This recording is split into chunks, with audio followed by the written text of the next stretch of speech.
Marília, a gente vem enfrentando um desafio de viver uma educação anticapacitista nas nossas escolas.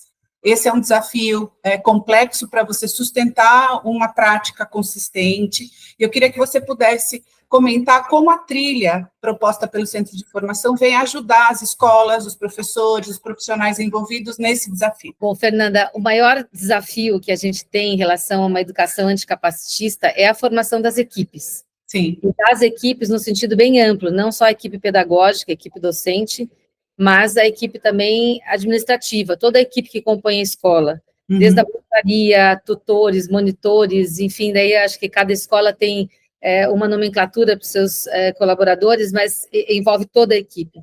Historicamente, a gente tem uma educação, todos nós somos formados para olhar para a pessoa com deficiência com menos-valia. A gente olha como se eles fossem incapazes. E esse olhar como se eles fossem anormais, como se eles fossem fora do padrão, como se eles fossem pessoas muito diferentes, e isso causa, né, um problema nas relações, que é o olhar capacitista que a gente chama. Então, romper com isso não é fácil, porque é uma cultura que está estabelecida.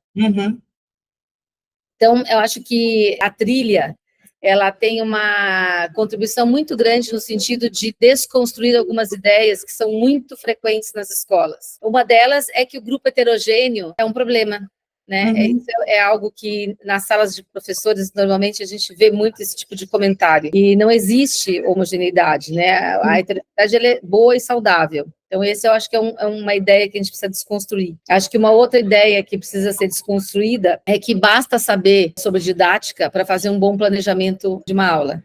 E não basta, né? Não é só um conhecimento técnico, você tem que ter esse olhar que você tem que ter para as pessoas que estão à sua frente, e tem também o quanto você conhece seus estudantes, o quanto você sabe sobre medidas de apoio e metodologias que são mais favoráveis a contemplar as diferenças, né? Numa sala de aula. Eu acho que uma outra ideia que precisa ser desconstruída é a ideia de que um bom aluno é aquele concentrado, organizado, aquele que capta tudo muito rapidamente, etc. e tal, que existe esse aluno, né? Isso é uma minoria, existe realmente, mas é uma minoria, não é uma parte dos estudantes, mas a gente ainda tem essa ideia de que, quando não é assim, o aluno é problema. Então, isso eu acho que é uma outra ideia que precisa ser desconstruída. Eu acho que e uma outra muito importante, que é muito capacitista, é que nas escolas existem alunos de inclusão. Então, eu acho que a trilha, ela tem como um dos seus objetivos centrais ajudar nessa desconstrução, porque esse é um processo. É um processo e está muito arraigado no imaginário das pessoas, em função tanto da experiência escolar que elas tiveram e socialmente uma ideia vigente desses aspectos que você traz. Então, realmente é uma desconstrução que a trilha vai trazer muitos elementos para contribuir. E para, na verdade, começar esse processo de desconstrução, porque ele é longo, não é algo tão fácil assim, que bom se fosse, né? E acho que a trilha tem um outro objetivo bem central, que é construir daí referenciais importantes para uma prática inclusiva de qualidade, assim, nas escolas, né?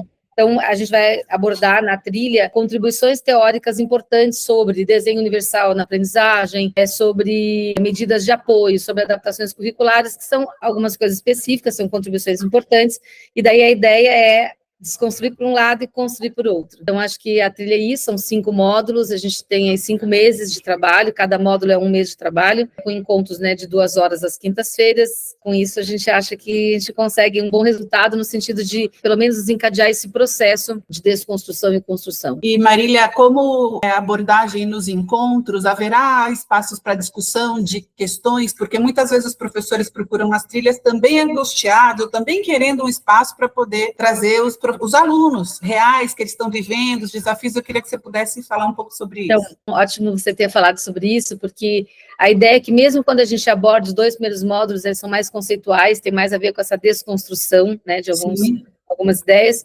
mesmo assim a ideia é discutir a prática. Então, várias situações de sala de aula, da escola, e que a gente vai problematizar nos encontros. Em todos os módulos, e daí, os 3 últimos, eles são mais práticos, tá? Mas em todos os módulos, os conceituais, os mais práticos, todos eles têm sempre uma produção que cada um vai ter que fazer individualmente, isso vai ser discutido. Então, são 4 encontros, 3 vão ser mais de estudo, digamos assim, e o último vai ser mais de troca e discussão dessa produção de cada participante. E daí, com isso, a gente pretende, então, mergulhar na prática de cada um. Bom, Marília, obrigada. Eu acho que a trilha vai ser realmente um subsídio para todos os profissionais de educação repensarem sua prática. Acho que aqui eu tenho uma fila de profissionais querendo participar. Muito obrigada. Obrigada.